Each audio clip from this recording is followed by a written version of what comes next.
Salut Alex et Eman! Salut, Allô, Allô, allô, comment allez-vous? bien. Oui? merci. Yes! Donc, je vous présente officiellement parce que vous ne vous connaissez pas officiellement, mais vous savez qui est qui. Donc, Alex, c'est notre cliente, donc Alexandra Martel de Les mots pour vendre. C'est son site web qu'on audite depuis plusieurs jours, Eman et moi. Et c'est dans le cadre de cette super mission SEO où l'objectif, c'est justement de faire le parcours complet de A à Z, comment ça fonctionne, évaluer le référencement d'un site, puis évidemment l'améliorer. Hein, c'est le but.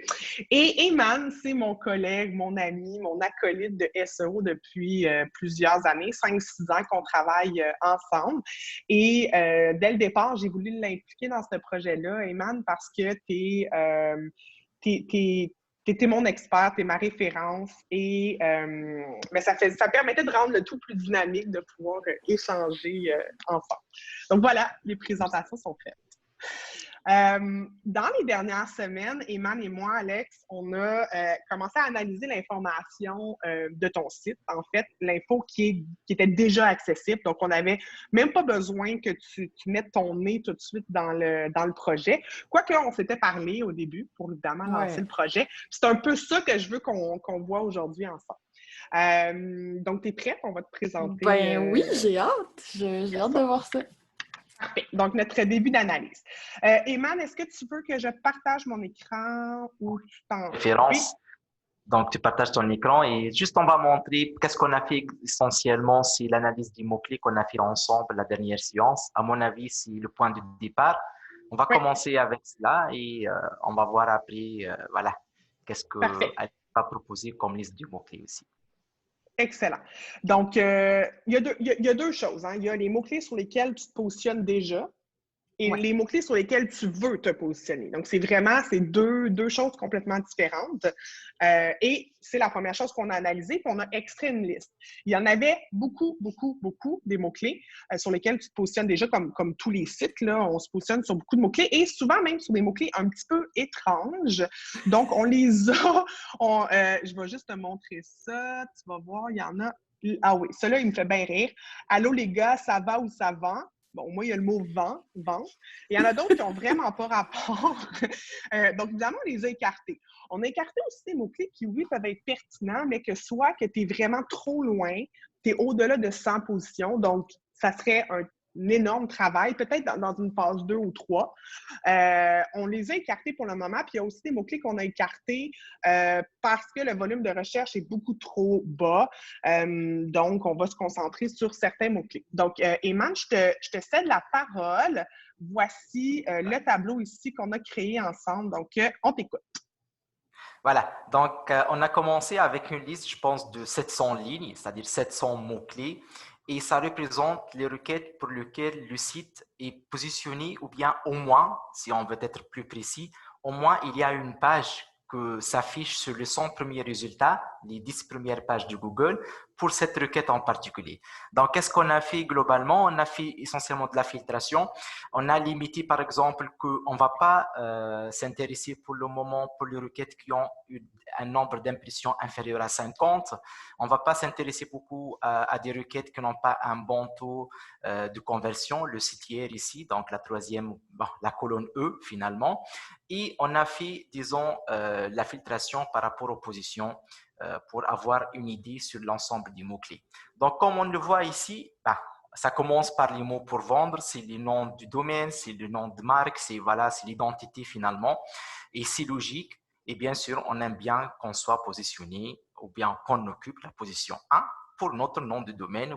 Ça, c'est la logique des choses. Et on voit très bien que ça fonctionne parfaitement.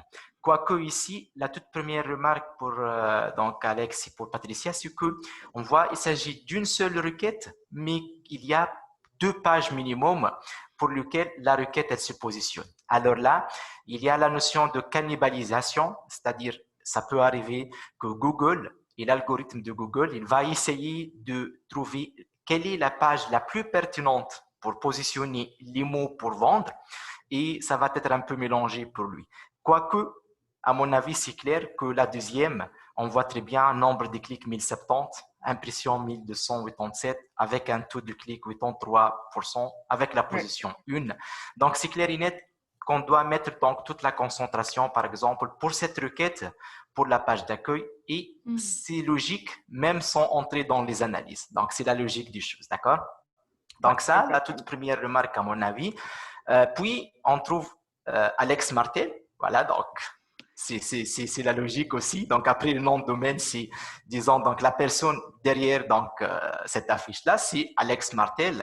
Et c'est la page Author Alex. Donc, généralement, puisque le site, ton site, je pense qu'on peut dire que c'est un blog pour le moment et non pas un site. On peut le qualifier d'un blog plutôt qu'un site. Donc, c'est sûr et certain, c'est bien d'indexer la page Author, la page auteur. Elle est importante. Elle contient déjà la description ou bien la description du profil, c'est qui la personne, etc. Et à mon avis, on est sur le bon chemin, c'est-à-dire oui, on veut bien que cette page soit positionnée pour Alex Martel. Donc ça, c'est la toute première, la deuxième finalement remarque concernant la liste des mots-clés. Après, on va trouver, Patricia, tu m'as expliqué ça, jamais trop cher, c'est une formation, c'est le nom de formation parmi les formations donc vendues par Alex. Et là, alors, ça commence à avoir, on avait beaucoup de propositions ensemble, on a discuté de tout cela. Si je me rappelle très bien, Patricia, le problème, c'est que toi, Alex, tu vends des produits, bien des sessions de formation limitées dans le temps, c'est-à-dire, voilà, tu ouvres donc l'inscription pour un mandat ou bien pour un temps bien déterminé, puis ça sera fermé et il faut attendre la session, la prochaine session pour s'inscrire. Exactement. Ouais. Voilà. Mais ici, on voit que jamais trop cher Alexandra Martel, c'est pratiquement 59% comme taux de clic. Donc, on a 72 impressions, 43 clics. À mon avis, ça peut construire un jus de trafic. C'est très important que les gens trouvent l'information à propos de la formation d'abord. Donc, ça, c'est le premier point. Mais aussi, comment on va pusher ou bien pousser ces internautes, ces visiteurs pour aller visiter les autres pages du site ou au moins pour remplir quelque chose, c'est-à-dire pour remplir un formulaire, pour s'inscrire à une infolettre. Donc, il faut rentabiliser cette page en particulier ou bien rentabiliser finalement ce bon taux de clic qu'on a pour cette page et pour cette requête qui est donc jamais trop cher. Alors, si on jette un coup d'œil, celle-là, c'est la page d'accueil, Patricia. Oui, mais exact. est-ce qu'on est sûr que juste elle se positionne pour la page d'accueil, oui, c'est-à-dire jamais c'est trop ça cher, qui on a est... finalement... Ça, c'est le gros problème qu'on a identifié, OK? C'est que tes pages de formation sont désindexées. Probablement que c'est voulu parce que c'est des pages de vente. Donc, un mot à la fois et jamais trop cher sont désindexés parce que c'est ça, c'est des pages de vente. Et c'est un sous-domaine, là, je crois. Là. Tu m'en avais parlé, là, que tu utilises WordPress, mais avec Divi, là, alors que ton site c'est normal, pas là, mais là, je refais faire mon site en ben, Divi. c'est ça. Exactement. Donc, ton site va être refait par Julie. Donc, éventuellement, on va impliquer aussi Julie dans le processus. Ça, c'est super important. Donc, ici, c'est dommage parce que les gens ont clairement identifié un intérêt pour Jamais trop cher, qui est le nom de ta formation, et ils arrivent sur une page d'accueil qui, oui, là, évidemment, on clique sur formation, mais on le sait, hein, faut réduire le nombre de clics. Il faut absolument réduire le nombre de clics sur un site, surtout si quelqu'un a attrapé le nom d'un produit très spécifique. Donc, ce que ça veut dire, c'est qu'il va falloir que tu crées une page qui n'est pas ta page de vente, peut-être avec un contenu qui est similaire, parce que de toute façon, ta page de vente est désindexée, donc il n'y aura pas de contenu dupliqué. Parce qu'on le sait, là, on ne veut pas le même contenu sur 2 ou 3 pages. Hein, évidemment, Google pénalise ça. Mais ça prend une page sur ton site qui parle de cette formation-là, quitte à, comme le dit Eman, quitte à ce qu'il y ait une liste d'attente parce qu'elle est ouverte jamais trop cher à quelques moments dans l'année seulement, mais ce qui n'est pas le cas pour un mot à la fois. Un mot à la fois, si je ne me trompe pas, cette formation-là, elle est ouverte à l'année. Donc, et celle-là aussi, elle n'est pas accessible via Google. OK? Donc, elle pourrait être indexée, ça serait plus intelligent. C'est soit que tu indexes celle-là, OK, même si c'est ta page de vente, tu l'indexes, ou bien on en crée une autre qui est moins sous forme de page de vente, mais plus sous forme de page de présentation de ton produit ou ton service. OK? Moi, j'ai vraiment ce principe-là sur mon site. J'ai une page qui dit c'est quoi une formation WordPress, pourquoi WordPress, non, c'est pas ma page de vente. Je parle pas de mon produit, je parle juste de mais il y a beaucoup de call to action qui disent hey, by the way, si vous voulez une formation WordPress, tu cliques là-dessus, puis là, ça mène à ma page de vente. OK? Mais sinon, la page, c'est mon service que je donne de la formation WordPress. Donc, c'est vraiment ça, à mon avis, parce qu'on l'a un petit peu plus loin pour formation. Puis ça aussi, c'était formation copywriter, OK? Ça mène à la page rédacteur. Ça ne mène pas à ta page de formation, donc un mot à la fois. OK? Ouais. À moins que. Mais tu as vraiment un programme qui est pour les gens qui veulent être certifiés Alex Martel. Et ça aussi, je pense que ça pourrait être très pertinent. Travailler la notoriété de ça, la certification Alexandra Martel, travailler la notoriété, puis après travailler le SEO associé. Ça, on pourra peut-être en reparler un petit peu plus tard. Mais là, c'est que les gens cherchent une formation. Ici, clairement, ils disent, moi, je veux, je suis ici, là. Je ne sais pas, c'est peut-être pas assez gros. Est-ce que vous voyez bien? Oui. Ouais. Peut-être. Oui, OK. Bien, clairement, ils cherchent une formation pour eux. Donc, ils ne cherchent pas un rédacteur, à engager un rédacteur. Si je tape formation WordPress, je ne veux pas que quelqu'un bâtisse mon site, je veux apprendre à le faire par moi-même. Et là, ça amène à une page où tu présentes tes certifiés. OK?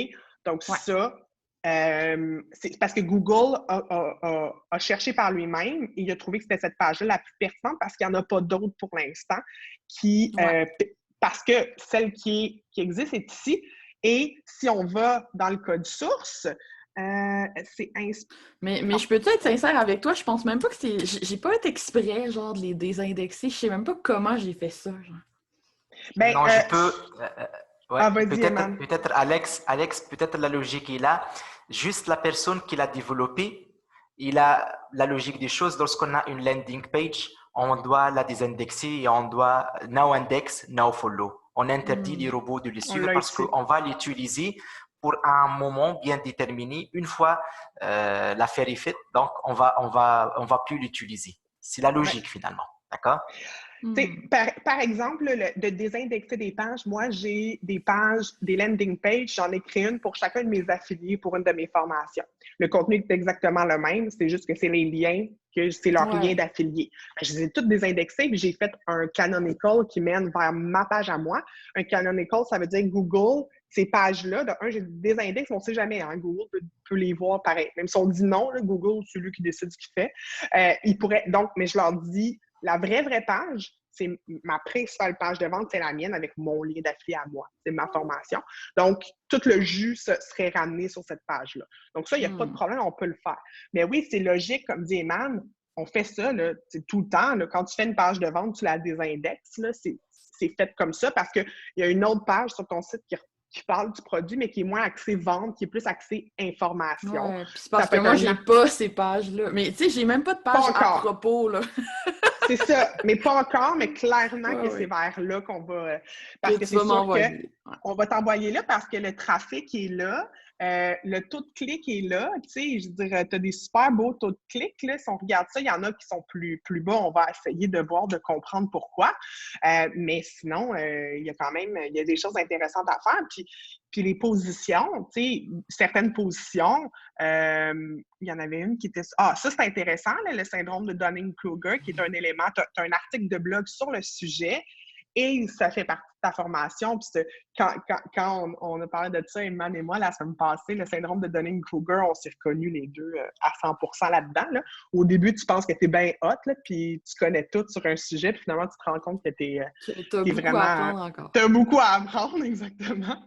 On est tous passés par là. Super intéressant, mais l'URL n'a pas d'intérêt. Non, c'est clair, puis c'est comme juste un petit résumé parce que c'est un épisode de podcast. Ça pourrait être intéressant de faire quelque chose de plus... Absolument, parce que les gens cherchent quand même, on voit qu'il y a quand même des impressions. Fait que, bon. Eman, je ne sais pas si tu veux reprendre la parole. Oui, j'ajoute juste j'attire l'attention pour quelques requêtes, genre apprendre à persuader, écriture persuasive. En haut, je pense, on a un très bon... Voilà, rédaction persuasive, c'est la homepage, la ligne 10. Oui. Vous voyez, la site hier, il est à 11. Donc, sixième position, on est à 11%.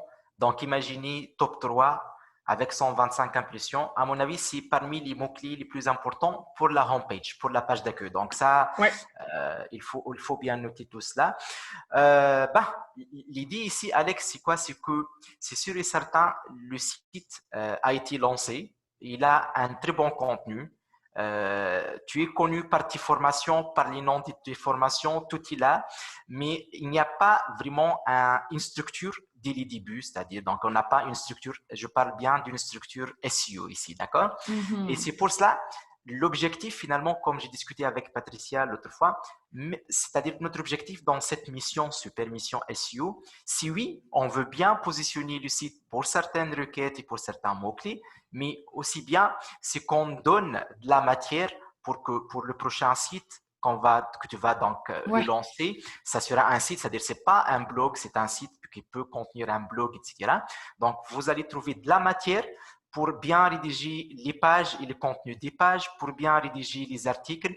Bien sûr, c'est sûr et certain avec les bonnes méthodes à suivre, comment, c'est-à-dire on fait le choix de notre URL, qu'est-ce qu'on met comme mot-clé dans notre URL, etc. Donc, toutes les autres étapes SEO comme la meta description, la meta title, etc., etc. Donc, c'est ça l'objectif, mais c'est sûr et certain pour avoir donc un process clair, on doit commencer avec l'analyse des mots-clés. Celle-là, c'est l'analyse Google Search Console, c'est-à-dire vraiment, ce sont les mots-clés que tes pages ont été affichées donc, mais aussi, généralement, on fait une deuxième analyse en utilisant une tierce application, third application. Celle-là, dans ce cas, on a utilisé SEMrush. Bien sûr, il y en a pas mal d'autres outils, mais SEMrush, c'est pour nous au moins, pour PFcom, c'est l'outil numéro 1 pour nous qu'on utilise pour faire les analyses. Et voilà donc la liste des mots-clés. Il n'a pas donné grand-chose par rapport à l'analyse Google Search Console. Peut-être on remarque la revue, bien il y a le mot podcast quelque part, persuasion podcast. Donc ça, on n'a pas vu ça dans l'analyse Google Search Console. Sinon, pour le reste, comment persuader une personne ou bien ça, je pense qu'on l'a vu ensemble. Le taux horaire, on l'a vu, résonance, on l'a vu, copywriting, etc.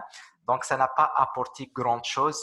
C'est-à-dire quoi? C'est-à-dire vraiment, SEMrush, il n'a pas trouvé de la matière à analyser, juste il a trouvé donc quelques mots-clés. Résonance, je pense qu'on ne l'avait pas, en tout cas, dans les top impressions. Là. Donc, voilà. Et le podcast. Donc, ça, c'est sûr, ça va être des mots-clés. Il y en a quelques-uns qui sont déjà là.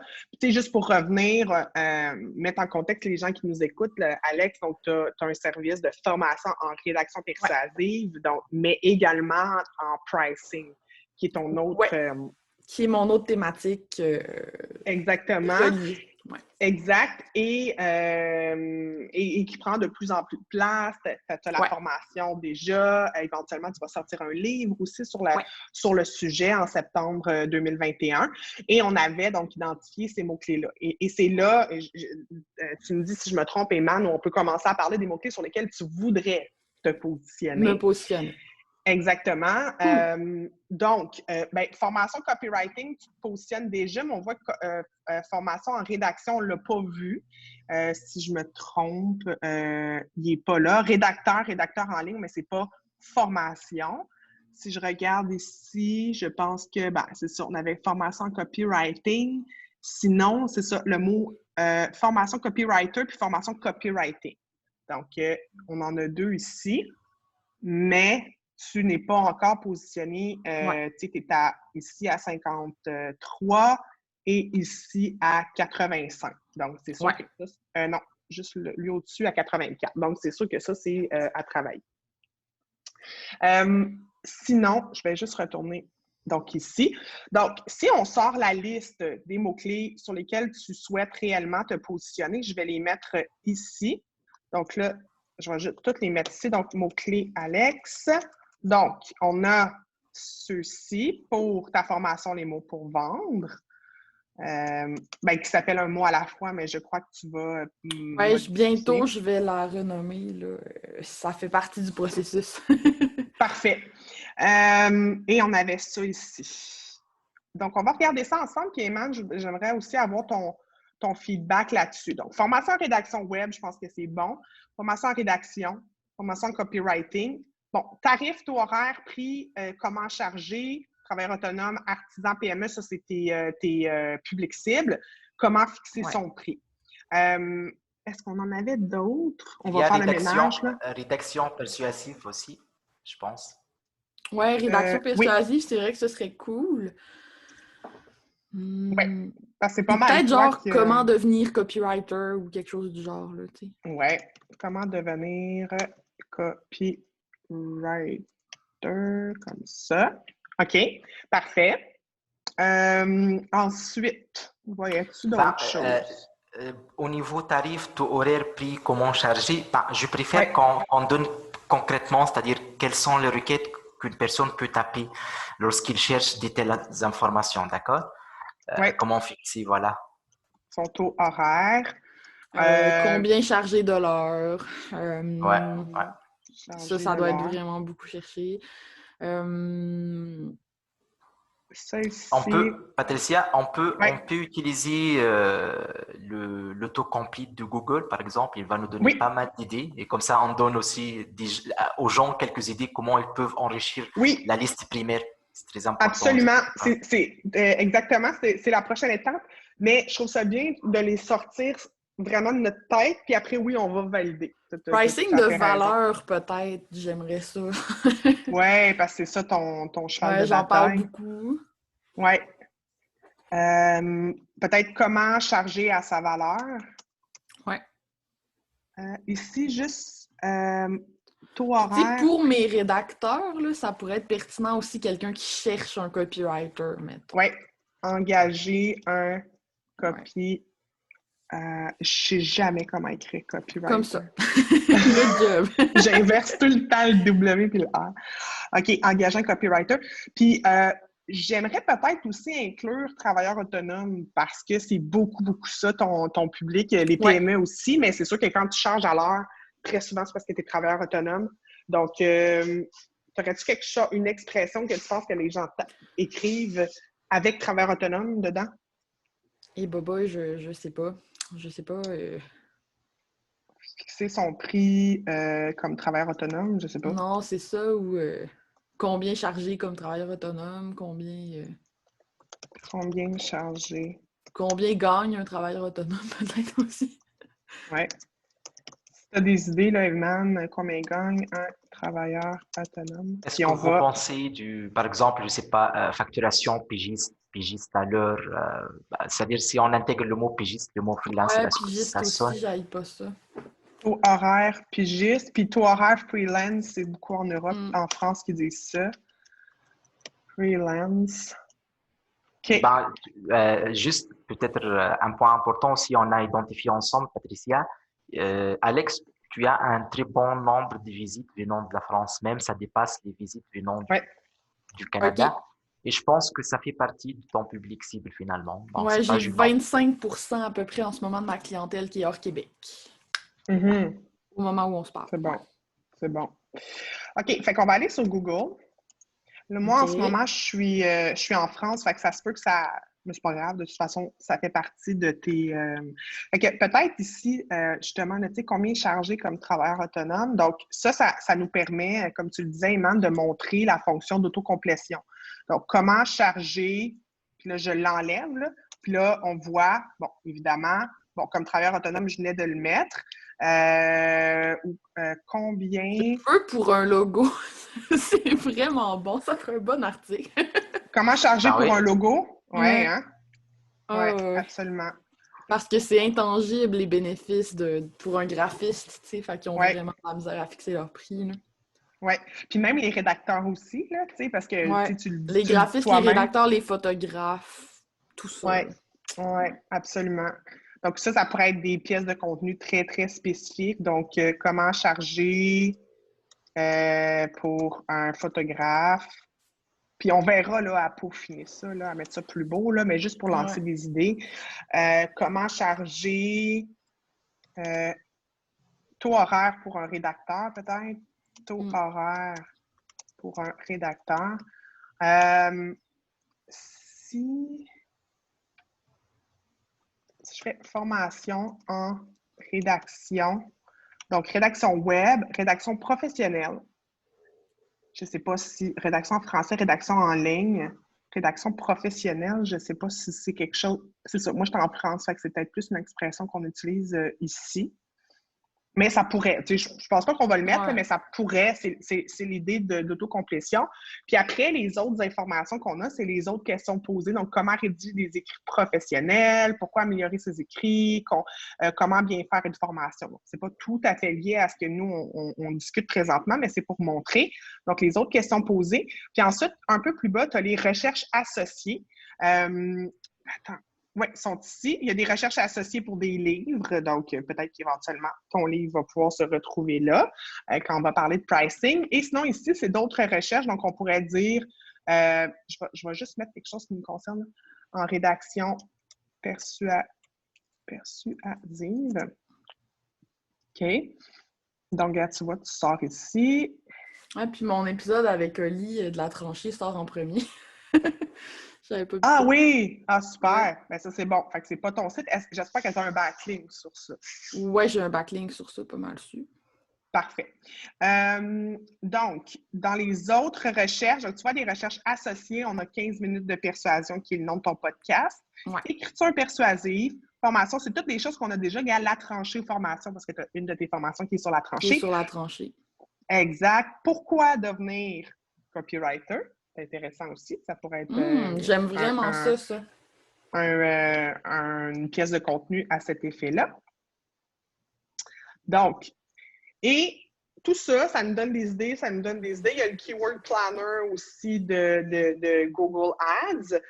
Sinon, ben nous, Eman, on utilise pour nos clients, on utilise SEMrush, mais c'est un outil quand même assez dispendieux. C'est pour ça qu'on s'est retourné vers Mangools, qui est un outil plus accessible et aussi plus digeste, là, si on veut, dans l'information, parce qu'il y a un petit peu moins d'infos, mais c'est de l'information concrète qu'on est capable d'utiliser quand on n'est pas un expert SEO. Est-ce que tu dirais, Eman, que c'est la... oui, vas-y, Alex. Non, je t'écoute. OK, je pensais que tu avais une question. C'était juste pour te signaler que j'écoute. Parfait. Eman, est-ce que tu penses qu'on serait rendu là? Parce que là, je ne veux pas sauter d'étape, là. C'est toi qui me guide. Est-ce qu'on est prêt à lancer une analyse dans Mangools? On est pris, mais finalement, moi, comment je vois les choses pour donner une image complète, je dirais que next step, lorsqu'on a cette liste-là, c'est qu'on doit quand même vérifier c'est quoi le volume de recherche par mot-clé. C'est sûr et certain, peut-être nous sommes dans un marché niche, ok, je peux accepter que voilà, même si la requête elle a un volume de recherche genre cinquantaine, 150, parce que 150 c'est quand même c'est très acceptable comme recherche, comme volume de recherche mensuel, mais on peut accepter même genre une vingtaine de recherches par mois à une cinquantaine, donc dans cette plage-là, à mon avis, c'est très acceptable. C'est pour cela, peut-être ici, si on veut prendre quelques mots-clés juste pour les tester dans le Keyword Planner, Google Keyword Planners, de telle façon, donc, on va avoir une idée à quoi on s'attend, c'est quoi les estimations du volume de recherche de ces mots-là. Ça, c'est très important, Alex, même pour toi, lorsque tu vas rédiger tes pages pour le nouveau site. Donc, c'est sûr et certain, on veut bien mettre le focus sur les mots-clés ou bien les requêtes les plus recherchées. D'accord? Donc, tout reste proportionnel. Rechercher pour toi peut-être 20 recherches par mois. Rechercher pour un autre mot-clé, pour voilà, donc un autre secteur, ça peut être 3000 et 5000, etc., etc. Donc, ici, on peut tester avec quelques mots-clés, Patricia. Donc, si tu peux nous ouvrir dans Keyword Planner. C'est ça que je suis en train de faire. Bien. On va voir ensemble que Google, l'outil, celui-là, donc de Google Ads, Keyword Planner, si on n'a pas vraiment une campagne en ligne avec Google Ads, il ne va pas nous donner vraiment des vraies statistiques ou bien des statistiques exactes. Mais quand même, il va nous donner une idée.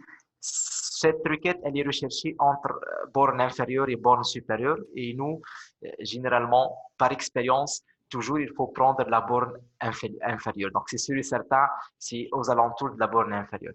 Donc, c'est ça l'outil. On va utiliser trouver du nouveau mot-clé, Patricia, à gauche, voilà, tout simplement. Parfait. Rédaction persuasive, par exemple, c'est la première, je pense. Ouais, donc on va prendre en français et on peut laisser Canada. Voilà, obtenir le résultat. Cool. Voilà, il n'a pas donné donc des Il n'a pas propositions. donné d'autres options, mais cours d'écriture hors oratoire, c'est pas exactement ça. Mais on voit, comme tu dis, le volume de recherche. Si on fait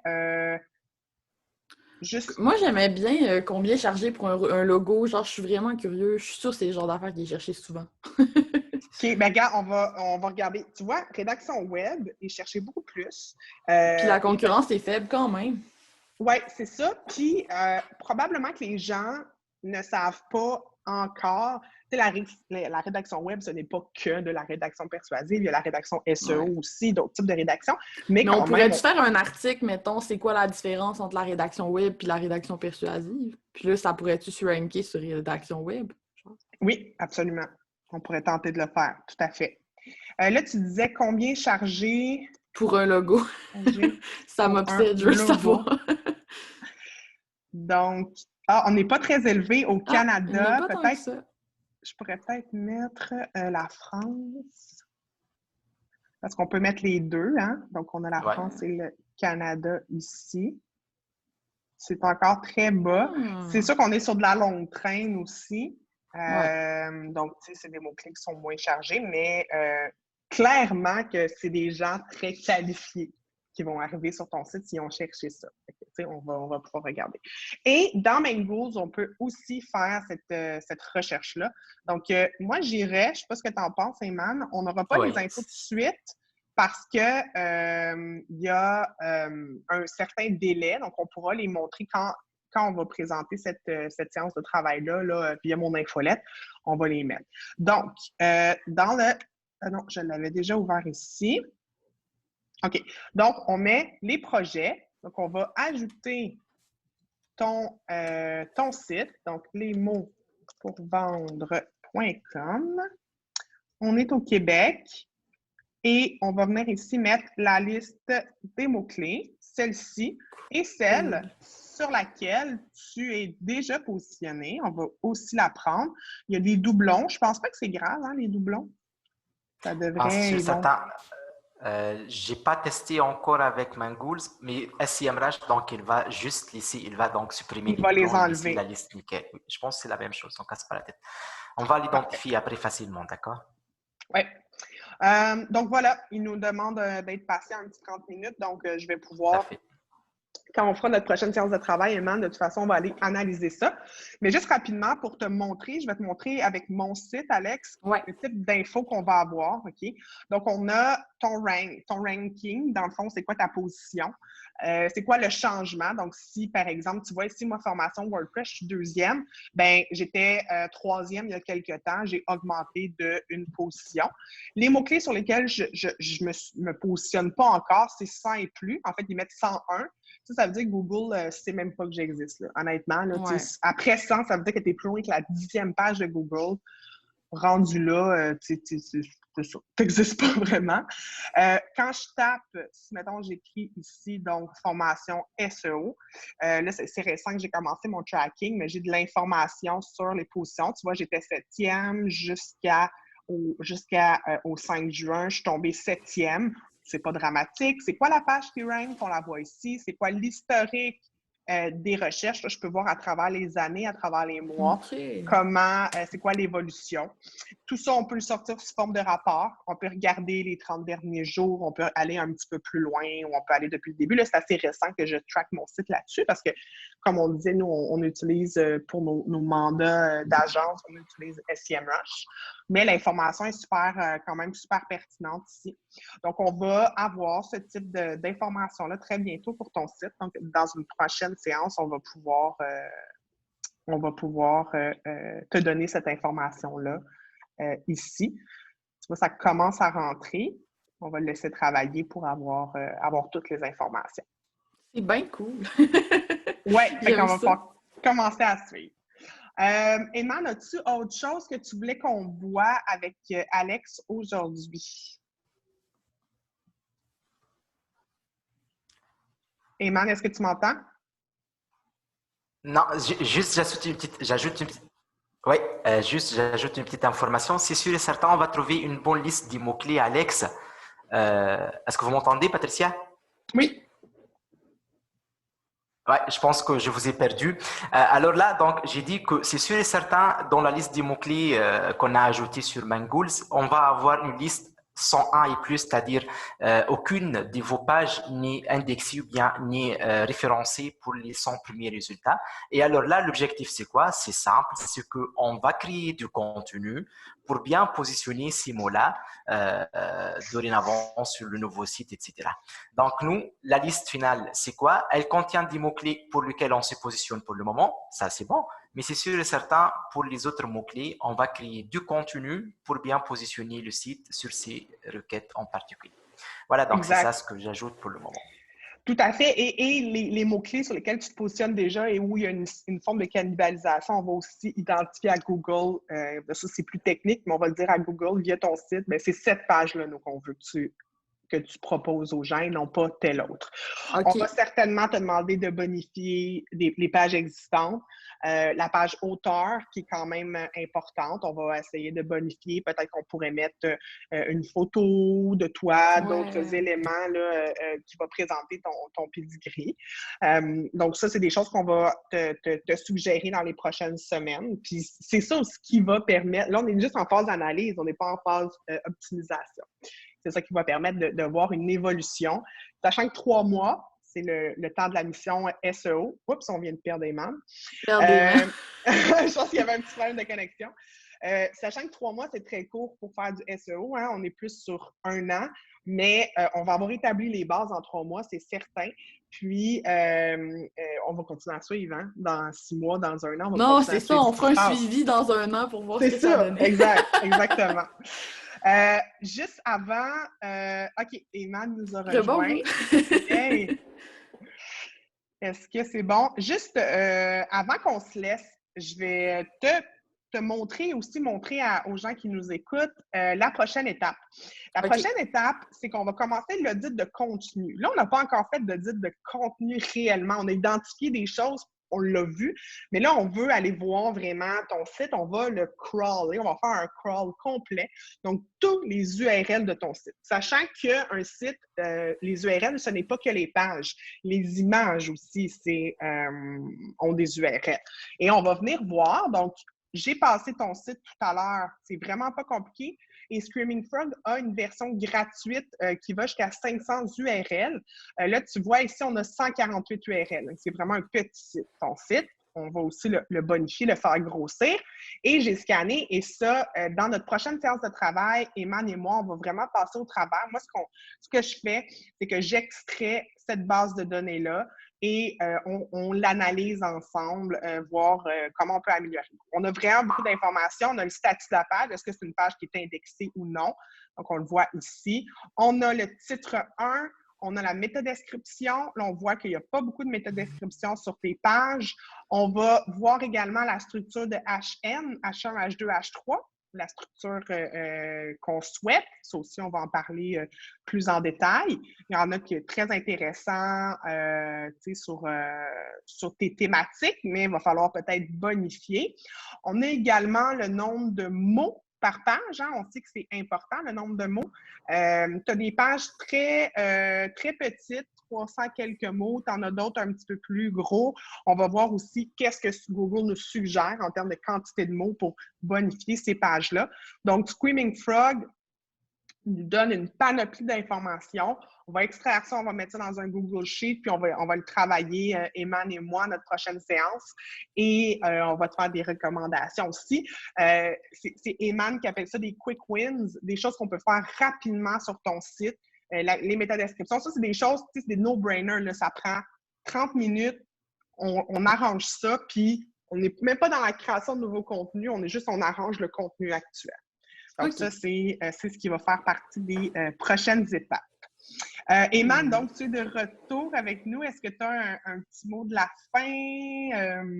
Une petite conclusion? Non, on continue notre super mission, à mon avis. Donc, on va essayer de tout détailler, même si, comme j'ai dit au début, début, peut-être l'objectif, c'est pas de positionner le site sur le nombre de requêtes, plutôt on veut bien donner de la matière pour que Alex, elle peut bien créer le nouveau site avec le bon contenu. Voilà, donc Absolument. on continue et on va voir qu'est-ce que ça va donner à la fin. Ouais, c'est comme parfait de faire ce projet-là en même temps que la refonte du site, en fait. Là. Oui, bien même juste un peu avant la refonte. C'était ça ma question, c'est quand c'est prévu la refonte? Est-ce que c'est Dans le déjà fond, entamé? c'est pas entamé. Dans le fond, avec Julie, on en a déjà discuté et tout, mais ça risque de s'aligner un peu plus là, à la fin de cet été. Fait que c'est pas... OK, bien c'est parfait. Elle aura tout en main, Julie, puis Julie connaît le SEO aussi. Fait qu'elle aura tout en main pour démarrer une refonte avec toi. C'est merveilleux. Bien, merci à vous deux. On se Merci. reparle très bientôt. Bye! Bye bye! Bye bye.